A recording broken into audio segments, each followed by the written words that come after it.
नमस्कार, मैं डॉक्टर अमित करकरे आप सबका स्वागत करता हूं इस रिपीट शूट में। जो हमारे गूगल फॉर्म्स के जो क्वेश्चंस थे, जो 8 दिसंबर तक आए थे, उनको हमने उस दिन 8 दिसंबर को हमने एक अपलोड किया था वीडियो, जिसपे हमने उन क्वेश्चंस को आंसर किया था मैंने। लेकिन उनमें से काफ़ी सारे ऐसे क्वेश्चंस थे जिनके आंसर्स आइदर इंग्लिश या फिर मराठी में मैंने दिए, क्योंकि वो क्वेश्चंस मराठी में थे।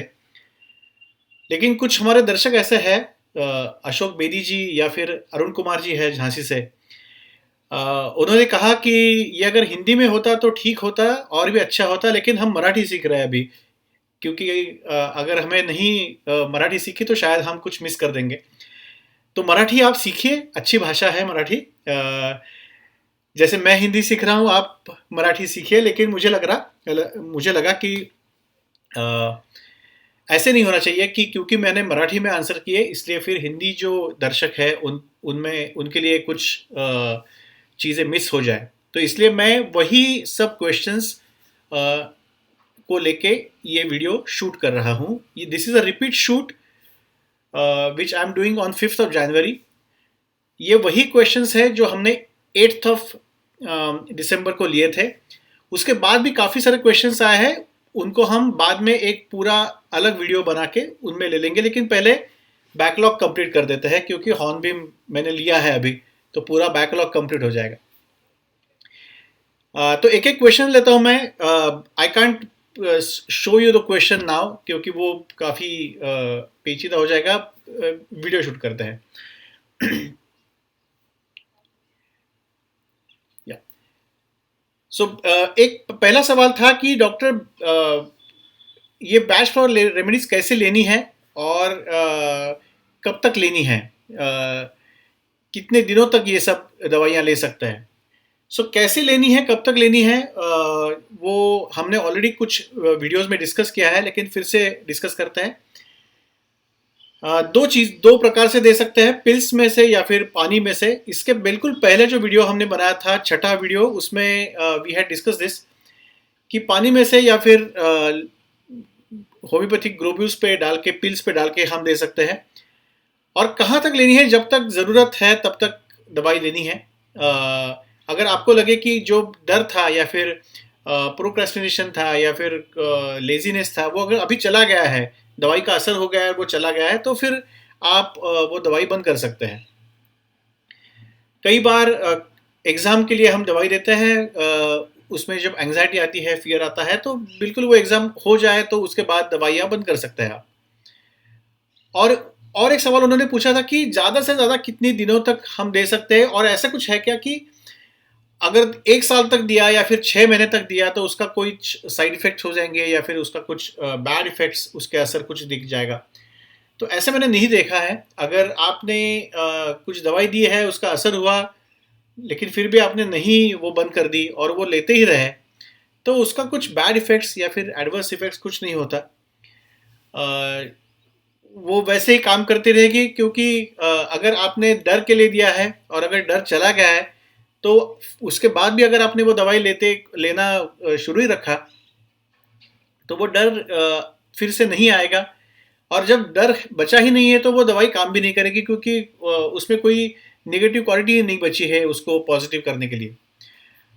कितनी दिनों तक दे सकते हैं, तो कितने भी दिनों तक आप दे सकते हैं। और एक क्वेश्चन उन्होंने पूछा था कि मेंटल के साथ फिजिकल प्रॉब्लम्स के लिए भी क्या ये उपयोग हो सकती है। तो we are discussing physical problems as well. जैसे जैसे हम दवाइयाँ सीखते जाएंगे, वैसे वैसे हम फिजिकल प्रॉब्लम्स भी उस स्पेसिफिक दवाइयों का सीख रहे हैं। ऑब्वियसली वो भी मैं आपसे शेयर कर दूंगा। Okay, how to decide how many days we have to take the medicine. कितने दिनों तक देनी है, तो मैंने कहा अभी कि जब तक ज़रूरत है, जब तक है ज़रूरत, जब तक है ज़रूरत। वो जो शाहरुख खान का मूवी था ना, जब तक है जान, वैसे ही जब तक है ज़रूरत तब तक दवाई लेनी है। Minimum how many days we need to take depends on you. If you respond well, possibly आप कुछ दिनों में ही बंद कर सकते हैं। लेकिन अगर आपको उससे भी ज़्यादा दवाई ज़्यादा दिनों तक लेने की ज़रूरत पड़ी, तो उसके बाद भी ले सकते हैं। How many medicine can we take per day, एक साथ? तो डॉक्टर बैच ने ऐसे कहा था कि एक साथ आप 6 to 7 रेमेडीज एक मिक्स कर सकते हैं as a combination. Rescue remedy जो है, जो ऑफिशियल कॉम्बिनेशन है डॉक्टर बैच ने किया हुआ, उसमें 5 दवाइयाँ हैं। तो ये दो रेस्क्यू रेमेडी में 5 दवाइयाँ हैं, और ये जो उनका एक उन्होंने लिखा था किसी आर्टिकल में कि 6 या 7 दवाइयाँ एक साथ दे सकते हैं एज अ कॉम्बिनेशन। लेकिन मुझे लगता है कि 2 या 3 दवाइयाँ अगर एक साथ दी जाए एक एज अ कॉम्बिनेशन, तो वो ज़्यादा अच्छा काम करती है। मैक्सिमम 4। मेरा अभी एक ऐसा एक्सपेरिमेंट चालू है कि एक ही दवाई देनी है ऑन द कोर रेमेडी। सो वो जो core remedy, primary remedy, secondary remedy, ये हम शायद नेक्स्ट वीडियो में हम बात करेंगे, 7th वीडियो में। क्योंकि अभी हमने 8 दवाइयाँ सीखी हैं, तो उसके बाद थोड़ा सा फिलोसॉफी या फिर प्रैक्टिकल चीज़ें अभी सीखते हैं। सो मैं अभी सोच रहा हूँ कि एक ही या फिर 1 या 2 रेमेडीज पे ही कॉम्बिनेशन बनाया जाए और उस पर ही काम किया जाए। लेकिन कई बार ऐसा होता है कि पेशेंट का सुनने के बाद हमें 10 दवाइयाँ इंडिकेटेड लगती है। तो 10 दवाइयों से 2 दवाइयों पे कैसे आना है, या फिर 3 या 4 दवाइयों पे कैसे आना है, ये हम नेक्स्ट सेशन में, 7th सेशन में हम देख लेंगे। Dose for kids and adults कुछ अलग नहीं रहता, डोज सेम ही रहता है। डोसेज के लिए कैसे देनी है, कैसे प्रिपेयर करने के लिए, उसके हम अलग से वीडियो बनाएंगे, मैं बना के दिखा दूंगा। लेकिन लास्ट वीडियो में मैंने दिखाया था कि ये मैंने कॉम्बिनेशन मेरे लिए बनाया है। सो कैसे लेनी है? सो अगर हमने डायरेक्टली ऐसे ट्रीटमेंट बॉटल बनाया है, तो एक बूंद आप मुंह में डाल के you can take that combination. तो मैंने अभी एक डोज आपके सामने ही ले लिया। ये डोज ले रहा हूँ क्योंकि मुझे ये वीडियोस रेगुलरली बनाने हैं। बीच बीच में जेंशन ना हो जाए मेरा, कि थोड़ा सा अगर बीच में कुछ गैप आ जाए तो डिसअपॉइंट होके मैं छोड़ ना दूँ ये सब, इसलिए मैं दवाई ले रहा हूँ। Can we take this remedies for long term more than 3 months? Yes, you can take. अगर ज़रूरत है तो आप 3 महीने से ज़्यादा से भी ले सकते हैं। At what interval are you going to upload your videos? At least once a week, लेकिन कोशिश रहेगी कि twice a week. Last video में 6th सेशन में हमने पूछा था कि कितने like how much duration of the video should be. तो काफ़ी लोगों ने कहा कि 40 मिनट तक चलेगा, लेकिन कुछ लोगों ने कहा है कि 20 मिनट का ज़्यादा बेटर रहेगा। सो 20 to 40 मिनट्स के वीडियोस बनाऊंगा अभी। I am not intended to take 5 remedies एक साथ, 1 या 2 या 3 रेमेडीज लेके ही हम बात करेंगे, ताकि धीरे से हो जाए, लेकिन शांति से, बिल्कुल जितना आप से ज़्यादा मैं बात कर सकूँ रेमेडीज के बारे में, उतनी शांति से लेंगे। सो 20 to 30 मिनट्स के वीडियोस अभी रहेंगे इसके आगे। Batch flower remedies, are they available only in the tincture form? Yes, they are available only in the tincture form. जो इम्पोर्टेड रहती है वो पानी और ब्रांडी का मिश्रण रहता है। जो इंडियन रहती है वो अल्कोहल बेस्ड रहती है। सो जो इंडियन रेमेडीज़ है वो आप होम्योपैथिक पिल्स पे डाल के भी दे सकते हैं, लेकिन अगर आपने इम्पोर्टेड लाई है रेमेडीज़, तो आपको वो पानी में से ही देनी पड़ती है। वो आप होम्योपैथिक पिल्स पे नहीं डाल सकते, क्योंकि उसमें पानी रहता है, ब्रांडी रहती है, तो वो होम्योपैथिक पिल्स पिघल जाते हैं। Can we give cherry plum for restless leg syndrome? And my friend has extreme fear for her health. Can I give Mimulus Aspen cherry plum? Yes. Yes क्यों कह रहा हूँ? क्योंकि मुझे ऐसा लगता है कि आप ट्राई कर दीजिए। जो भी आपको लगता है वो आप दे के देखिए। अगर नहीं यूज़ हुआ, उसका असर नहीं हुआ, तो देखते हैं क्या दूसरा देना है। सो मेरा हर बार आपको ये कहना है कि जो भी आपको लगे कि अरे यार ये दवाई शायद इस फिजिकल कंप्लेंट के लिए या फिर इस मेरे फ्रेंड के लिए शायद ज़रूरत या कि यूज़फुल हो सकती है, तो आप बिल्कुल उसे बेझिझक आप ट्राई कर दीजिए, आप एक्सपेरिमेंट्स कीजिए। और अगर आपको if you get the results, तो फिर आपको बिल्कुल वो टर्निंग पॉइंट आपका हो जाएगा, आपको वो स्टिमुलेटिंग पॉइंट हो जाएगा, जब आप बिलीव करना शुरू कर देंगे अपने आप पे और फ्लावर रेमेडीज पे। तो आपको लगता है कि cherry plum should be given to restless leg syndrome, बिल्कुल ट्राई कर दीजिए, कोई प्रॉब्लम नहीं। कुछ प्रॉब्लम आ गया तो मुझे बताइए। Can we treat pets with these remedies? Definitely, definitely. I have so many pets who are my patients. काफ़ी लोगों को, काफ़ी डॉग्स को तो मैंने देखा भी नहीं है, वो दिल्ली में है। There are few dogs in US जिनको मैं ट्रीट करता हूँ, यहीं से मैं उनको दवाइयाँ बताते रहता हूँ। एंड वी हैव बिन ये बिहेवियरल प्रॉब्लम्स के लिए काफ़ी हम देते हैं दवाइयाँ। काफ़ी डॉग्स एग्रेसिव रहते हैं, वो घर के लोगों को भी काटते हैं, उनके लिए भी दवाई है। या फिर काफ़ी काफ़ी डॉग शाय रहते हैं, हम लाते हैं उनको कि हाँ वो हमारा प्रोटेक्शन के लिए, लेकिन वो ही इतना शाय और डरे हुए रहते हैं कि उनका ही प्रोटेक्शन करना पड़ता है। ऐसे डॉग्स के लिए भी दवाइयाँ हैं। मैं मेरे घर का आपको एग्जांपल बता देता हूँ। मेरे घर में हमारा एक पालतू कुत्ता है, और उनकी जब सर्जरी हो गई थी उसके बाद शी स्टार्टेड,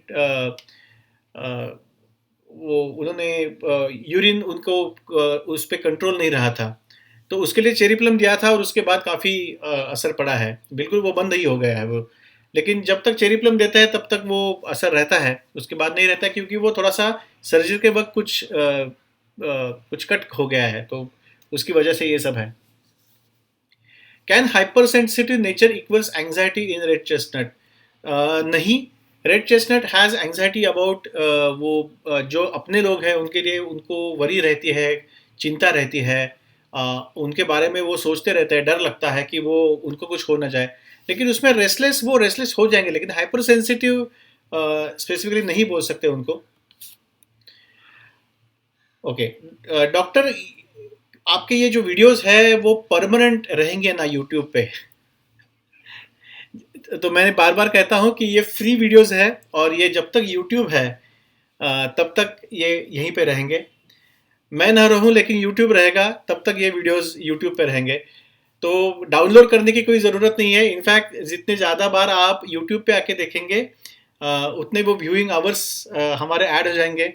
मेरी बेटियों को वो golden button, yellow silver button चाहिए, तो अगर आपने जितनी ज़्यादा बार देखेंगे उतना मैं उतनी ज़्यादा वो बटन के पास जाऊंगा।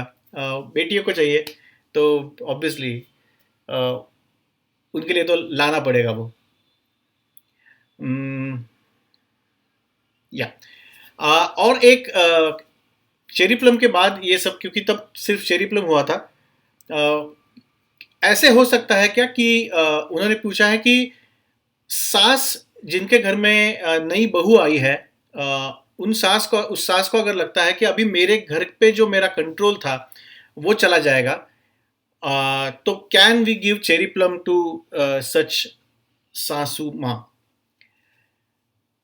ये जो फीलिंग है ना कि जब नई बहू आती है या फिर कोई भी नया आदमी आता है, लेकिन उस पे सबका अटेंशन रहता है, सब लोग उनका सुनते हैं, और जब किसी और को जब ऐसे फीलिंग आती है कि अभी मेरा कंट्रोल जो इस घर पे था वो चला जाएगा, उसके लिए चेरी प्लम का ये नहीं है, because it's more of possession, possessiveness. जो सब मेरे हाथ में था वो चला जाएगा। सो ये चिकरी में ज़्यादा आ जाएगा। चिकरी नाम की एक दवाई है, हम चिकरी देखेंगे बाद में। तो ये चिकरी में आ जाता है कि मेरा कंट्रोल जो सब पे था, क्योंकि ये कंट्रोल का मामला इतना नहीं है, लेकिन ये जो मेरे लोग हैं, ये जो मेरे पोजेशंस थे, वो अब तक मेरे कंट्रोल में थे, क्योंकि वो मेरे पोजेशंस थे। वो पोजेशंस मेरा चला चला जाने वाला है किसी दूसरे के हाथ में। So it's more of a chicory than fear of losing control. हाँ, अगर मैंने गलती से कुछ गलत दवाई किसी को दे दी, तो क्या उसका गलत असर मेरे ऊपर या फिर दूसरे ऊपर हो जाएगा क्या? आपके ऊपर तो नहीं होगा। लेकिन आपने अगर गलती से भी गलत दवाई दे दी तो उसका असर नहीं होगा, क्योंकि ये दवाइयाँ ऐसे नहीं है कि अगर कुछ नहीं है फिर भी आपने दे दी तो फिर भी कुछ असर दिखाएंगे। टिपिकली अगर आपने ये दवाइयाँ दी है और अगर वो ठीक से सिलेक्ट नहीं की है, अगर वो गलत गई है, तो उसका उनका असर नहीं होता। इसलिए मैं हमेशा कहता हूँ कि अगर आपने कोई रेमेडी सिलेक्ट की है और रेमेडी सिलेक्ट करने के बाद आपको जैसे चाहिए उतना असर नहीं दिखा, तो शायद कोई कॉम्बिनेशन में कुछ दवाई बदलने की ज़रूरत है, या फिर पूरा का पूरा कॉम्बिनेशन बदलने की ज़रूरत है। अगर दवाइयाँ सही है तो वो डेफिनेटली कुछ ना कुछ तो असर डेफिनेटली दिखाएगी। um, in one of your earlier videos you have mentioned that you can mix flower remedies in water and keep drinking throughout the day. My question is, how many drops of each remedy to be mixed, and do we ensure that we don't drink or eat anything except water 10 minutes before and after the dose. ऐसे कुछ 10 minute का कुछ अंतर रखने की कोई ज़रूरत नहीं है। खाना खाने के साथ भी आप ये वो पानी जिसमें आपने दवाइयाँ डाली है वो ले सकते हैं। ये मैंने जो अभी आपको दिखाया था, ये कॉम्बिनेशन मैंने तैयार किया है, वो कॉन्सेंट्रेटेड सभी दवाइयों का कॉम्बिनेशन है। उसमें मैंने थोड़ा सा पानी और ब्रांडी डाल के वो ट्रीटमेंट बॉटल तैयार की है। सो हाफ कॉम्बिनेशन मैंने दवाइयों का किया था, इंडियन मेडिसिन, और हाफ इसमें पानी है और थोड़ा सी ब्रांडी है। So this is my treatment bottle. ये मैं एक एक बूंद एक 5-6 बार ले सकता हूँ दिन भर में। ये मुझे इजी हो जाता है। लेकिन आपको ये इजी नहीं हो रहा है तो आप उसमें से 10 बूंदे आप 1 लीटर के पानी में डाल के वो पानी आप थोड़ा थोड़ा करके दिन भर पी सकते हो। ये कॉम्बिनेशन के 10 बूंदे। तो कॉम्बिनेशन, क्योंकि आप 2-3 हफ्तों तक वो कॉम्बिनेशन लेने वाले हैं, तो एक ही बॉटल में कॉम्बिनेशन बनाया तो वो इजी रहेगा। ना कि हर रोज़ हर एक रेमेडी की एक एक 2-2 बूंद उसमें डालने से अच्छा यही है, दिस इज़ मोर प्रैक्टिकल। लेकिन खाने पीने में और दवाई लेने में दवाई के डोज के इफ़ेक्ट के लिए कुछ अंतर रखने की ज़रूरत नहीं है। अगर आपने खाने पीने के बिल्कुल इमीडिएटली बाद में भी डोज ले लिया तो भी उसका असर उतना ही होगा। इनफैक्ट हम कई बार जिन लोगों को उनको बिना बताए हम दवाई देते हैं, तो वो कई बार उनके खाने में मिला के ही उनको देनी पड़ती है, चाय में मिला के या कि खाने में मिला के। और क्योंकि मैंने ये कॉम्बिनेशन किया था तो कई बार अब तक मैंने दी थी कई लोगों को चाय में मिला के देने के लिए। तो मैंने ये दवाई भी 2-3 बूंद डाल के देखा कि चाय में कितना उसका टेस्ट बदल रहा है चाय का, तो चाय का कोई टेस्ट बदला नहीं। तो you can mix it in चाय, कॉफ़ी या फिर फूड में भी मिक्स करके दे सकता है। कई डॉग्स जो एग्रेसिव रहता है वो दवाइयाँ या फिर उनका सेंस ऑफ स्मेल इतना स्ट्रांग रहता है कि अगर ये दवाई आपने उनके पानी में डाल दी तो वो पानी पीते नहीं हैं। सो इन दैट केस वो थोड़ा सा आप उनके चिकन में या फिर इसमें वगैरह डाल के भी दे सकते हैं, कोई प्रॉब्लम नहीं। हाँ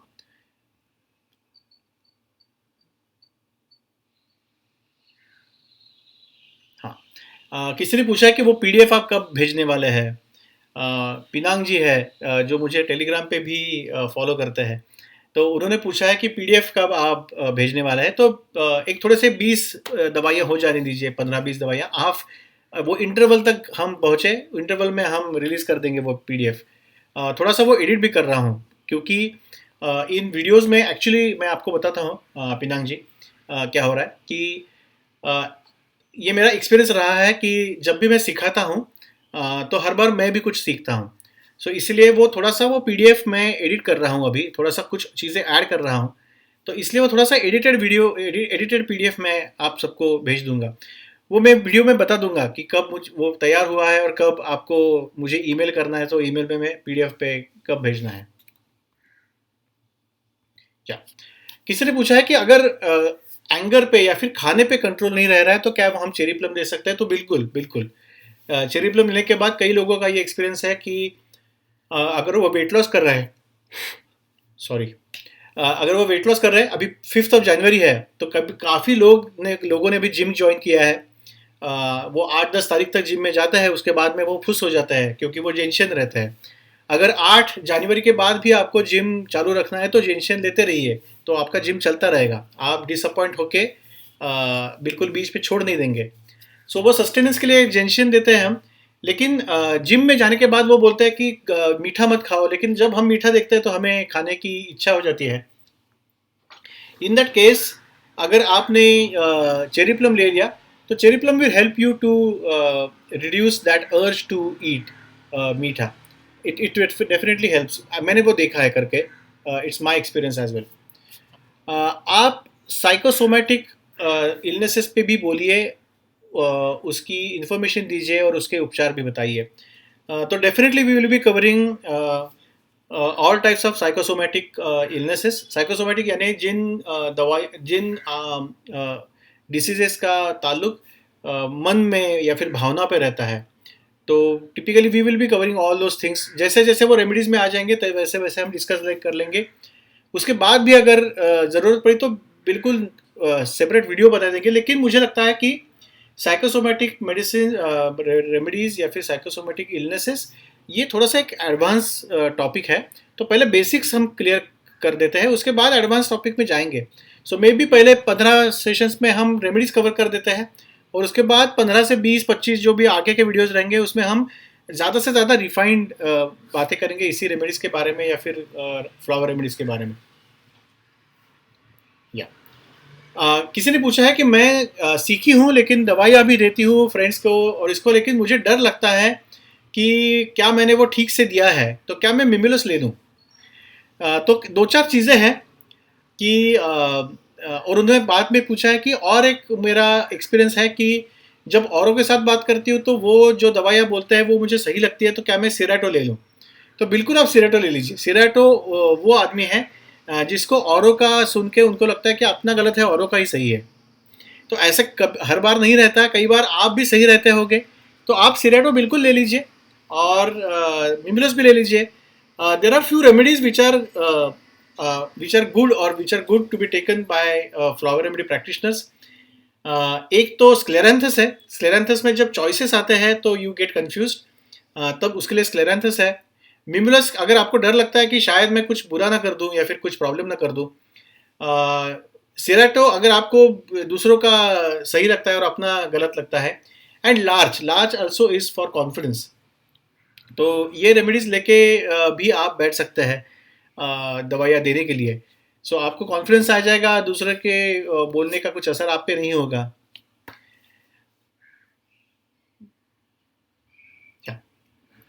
कुछ लोग ऐसे बोलते हैं कि कुछ ये रेमेडीज के साथ चक्रा हीलिंग अगर आप करेंगे तो क्या उसका असर हो जाएगा? तो definitely chakra healing is one of the best healing methods जिसका मैंने अनुभव लिया है। डॉक्टर मीनल सोहनी हैं, उनके वीडियोस यूट्यूब पे है, अंग्रेज़ी में है और मराठी में है। उन्होंने उनसे मैंने सीखा था चक्रा हीलिंग। तो आप मीनल सोहनी के भी वीडियोस देखिए। उन्होंने चक्रा हीलिंग के बारे में उन्होंने लिखा है, बताया है। लेकिन उसका असर होता है। लेकिन उन्होंने आगे पूछा है कि कई लोग मस्टर्ड देते हैं डिप्रेशन के लिए और आर्थिक उन्नति के लिए भी, तो क्या वो सही है और आपका उस पर क्या ओपिनियन है? ये थोड़ा सा कंट्रोवर्शियल टॉपिक है ऐसे मुझे लगता है। आप डिप्रेशन के लिए डेफिनेटली मस्टर्ड दे सकते हैं। In fact mustard pre menstrual syndrome के लिए काफ़ी मैं यूज़ कर देता हूँ। जब लेडीज़ लोगों को before the menses they get depression, they feel like crying, they feel sad लगता है उनको, तो उसके लिए मस्टर्ड काफ़ी अच्छा असर करता है। लेकिन मस्टर्ड लेने की वजह से मेरी आर्थिक उन्नति हो जाएगी, ऐसे कैसे होगा? मस्टर्ड लेने की वजह से अगर मैंने काम किया तो उससे आर्थिक उन्नति होगी, मस्टर्ड से नहीं होगी। फिर तो मैं मस्टर्ड में नहाऊंगा ना रोज़, क्यों मैं ये वीडियोस लेके बैठूं, क्यों मैं वो क्लिनिक पे जाऊं? अगर मस्टर्ड लेने के बाद मेरी आर्थिक उन्नति हो जाती तो मैं मस्टर्ड से ही नहाता रोज़, या फिर किसी भी और रेमेडी से जिनसे मुझे लगता है कि इससे आर्थिक उन्नति हो जाएगी। तो ये मेरा मानना है। मैं उनकी आलोचना नहीं कर रहा हूँ, मैं मजाक नहीं उड़ा रहा हूँ, लेकिन मेरा ऐसा कहना है कि जितना हम लॉजिकली देखेंगे उतना ठीक है। तो मुझे लगता है आर्थिक उन्नति अगर आपको करनी है, अपनी फाइनेंशियली इंडिपेंडेंट होना है, आपका इनकम बढ़ाना है, आपके डेट्स कम करने हैं, कर्ज जो लिया था वो कम करना है, अच्छा ग्रूम ये करना है, तो उसके बीच में जो भी आपके बिहेवियरल और इमोशनल हर्डल्स आ रहे हैं उनको आप फ्लावर रेमेडी से निकालिए, तो आप अपने एम तक, अपने लक्ष्य तक पहुंच जाएंगे। मुझे एक सीधा सवाल है मेरा, अगर मुझे एक मैराथन दौड़ना है, अगर 21 किलोमीटर या फिर 42 किलोमीटर्स, तो कौन सी दवाई मैं ले लूँ? दवाई तो कौन सी भी ले लूँ ना, लेकिन मुझे प्रैक्टिस तो करनी पड़ेगी ना। ऐसे नहीं ना कि मैं दवाई लेते रहूँ और फिर अचानक से मैं 42 किलोमीटर्स के मैराथन में जाके वहाँ भागूँ। ऐसे कोई दवाई नहीं है। सो आपके कर्म जो है वो कर्म किसी को भी छूटे नहीं हैं। सो कर्म तो करने पड़ेंगे। फल की अपेक्षा करने वाले हैं आप या फिर नहीं, वो बाद में देखा जाएगा। लेकिन कर्म आप करते रहिए, उसके बीच में आपके कर्म और आपका जो लक्ष्य है उसके बीच में जो भी डिफ़िकल्टीज इमोशनल लेवल पे, बिहेवियरल लेवल पे आ जाए, उसको हम मिटा देंगे फ्लावर रेमेडी से, तो आपका लक्ष्य आपको मिल जाएगा।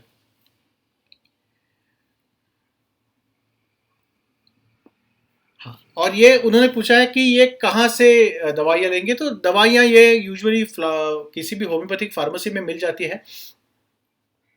आज ही मैंने देखा किसी पेशेंट के लिए, तो ये जो इम्पोर्टेड दवाइयाँ हैं वो उनका अभी आई थिंक इंडिया में भी उन्होंने बैच फ्लावर रेमेडी या फिर बैच फ्लावर शॉप इंडिया ऐसे कुछ तो वेबसाइट था, तो उन्होंने भी अभी शुरू किया है दवाई बेचना। वो काफ़ी महंगी है लेकिन इम्पोर्टेड जो है वो, और हमने लास्ट सेशन में बात की थी कि इंडियन और इसमें मुझे कुछ ज़्यादा इफेक्ट में ज़्यादा फ़र्क नहीं दिखा, तो जितनी वो इफ़ेक्टिव है उतनी मुझे इंडियन भी दिखी थी। सो मेरे पास है पूरा का पूरा सेट, जो मेरे पेशेंट ने मेरे लिए लाया था कुछ साल पहले। लेकिन किसी भी होम्योपैथिक फार्मेसी में इंडियन रेमेडीज तो बिल्कुल मिल जाती है। और जो लास्ट क्वेरी थी डॉक्टर मिताली ने पूछी थी, डॉक्टर मिताली अपने लिए नहीं पूछती, कभी दूसरों के लिए पूछती है, लेकिन ऐसे दिखाती है कि अपने लिए पूछ रही है। Doctor Mitali is a marathon runner herself, लेकिन उन्होंने ऐसे पूछा है कि कई सारे ऐसे लोग रहते हैं कि जो न्यू ईयर में, आज 5 जनवरी है, सो कई ऐसे लोग हैं जिन्होंने 1 तारीख को ऐसे सोचा था कि हम एक्सरसाइज करेंगे, हम डाइट करेंगे, हम ये करेंगे, हम रोज़ एक 10 पेजेस का बुक पढ़ेंगे, ये करेंगे वो करेंगे, लेकिन वो कुछ दिनों के बाद वो फुस हो जाता है। तो can you give some remedy, how can Bach for remedies help these patients to be more committed and consistent with their resolutions? So जब अभी जो हमने बात की, एक जेंशियन नाम की दवाई है, एक तो हॉर्नबीम है जो मैं लेता हूँ, क्योंकि मुझे अगर अगर किसी को लगता है कि ये बड़ा टास्क है वो मैं शायद ना कर पाऊँ, तो उसके लिए हॉर्नबीम है। टास्क शुरू करने से पहले अगर वो बड़ा दिखता है तो वो हॉर्नबीम से वो डर कम हो जाएगा। लेकिन कई लोग ऐसे रहते हैं कि वो शुरुआत तो बिल्कुल एकदम जोर शोर से करते हैं, वो पूरा सब कपड़े बिपड़े वो जाके खरीदी में क्या परचेस कर लेंगे, खरीदी को क्या बोलते हैं हिंदी में, क्या बोलते हैं परचेस करने के लिए? अच्छा, तो वो पूरे कपड़े विपड़े लेके आएंगे, नए कपड़े, उस पर काफ़ी सारा खर्चा करेंगे, फिर वो पूरा सज धज के वो जिम में जाएंगे, 4-5 दिन जिम में जाते हैं, और 1 जनवरी से 10 जनवरी तक तो काफ़ी भीड़ रहती है जिम में, तो उनको लगता है अरे कितनी भीड़ है, उस पर तो मुझे टाइम भी नहीं मिलता, मेरा टाइम चला जाता है।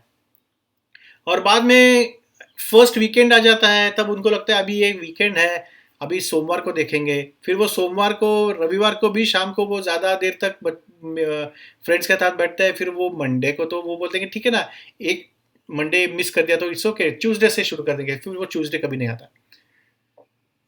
कई लोगों के साथ ऐसे होता है कि वो 1-2 महीने तक दवा जिम में जाते हैं, पूरा डाइट वेट सब फॉलो करते हैं, और उनको लगता है कि 1 महीने के बाद मेरा एटलीस्ट 4-5 किलो तो वजन कम हो जाना चाहिए था।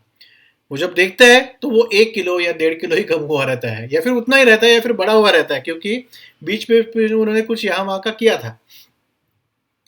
फिर वो बिल्कुल डिसअपॉइंट हो जाते हैं, क्योंकि उनको जो चाहिए था वो फल की अपेक्षा करके जाते हैं ना, तो उनको फिर डिसअपॉइंटमेंट हो जाते हैं, और उनको लगता है यार ये इसका कुछ कुछ यूज़ नहीं है, जिम बिम का, डाइट बेट का, मेरा कुछ अलग ही है, और फिर वो जिम और डाइट छोड़ देते हैं।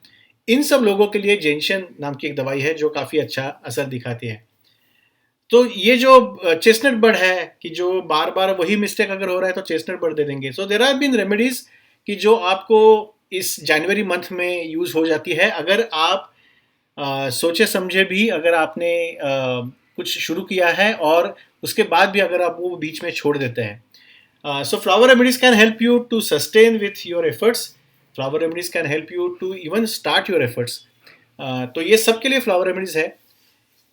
ये उतने ही क्वेश्चंस थे जो 8 दिसंबर तक आए थे, उसके बाद भी काफ़ी सारे क्वेश्चंस गूगल फॉर्म पे आए हैं, तो हम उन सब क्वेश्चंस को लेके भी इस सैटरडे को एक लाइव सेशन करेंगे, जिसमें सब गूगल फॉर्म्स के क्वेश्चंस की मैं आपको लाइव आंसर्स दे दूंगा। काफ़ी सारे क्वेश्चंस आए हैं, ऑलमोस्ट 20-24 क्वेश्चंस हैं, नए क्वेश्चंस जो अभी इस महीने में आए हैं।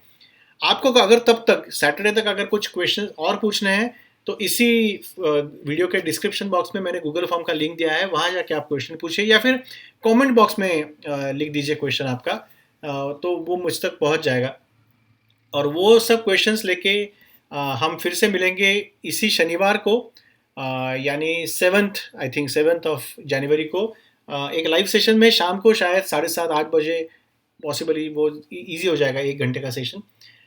सो वो आपका टाइम बुक करके रखिए, 7 बजे 8 बजे का। मैं बिल्कुल आपको बता दूंगा कब वो सेशन है, उसका प्रीमियर वगैरह ये सब आ जाएगा इस पे। तो एक और गूगल लाइव सेशन कर देंगे, तब तक शायद अगर हो जाए तो और एक वीडियो बना के तब तक डाल दूंगा कल। तो it's again very thank you कि आप सब काफ़ी अप्रिसिएशन कर रहे हैं, काफ़ी सपोर्ट कर रहे हैं। थोड़ा सा हिंदी मेरा सहन कर रहे हैं, तो उसके लिए भी थैंक यू। और आपके क्वेश्चंस आज प्लीज़ आप भेजते रहिए, ये जो वीडियोस है वो शेयर करते रहिए, क्योंकि मेरी बेटियों को वो बटन चाहिए, तो बटन वो तभी मिलेगा जब ये वीडियोस ज़्यादा से ज़्यादा लोगों तक पहुँचेंगे। तो please subscribe to this channel, please share this videos to with your friends, और अगर क्वेश्चंस है तो वो पूछते रहिए। Thank you.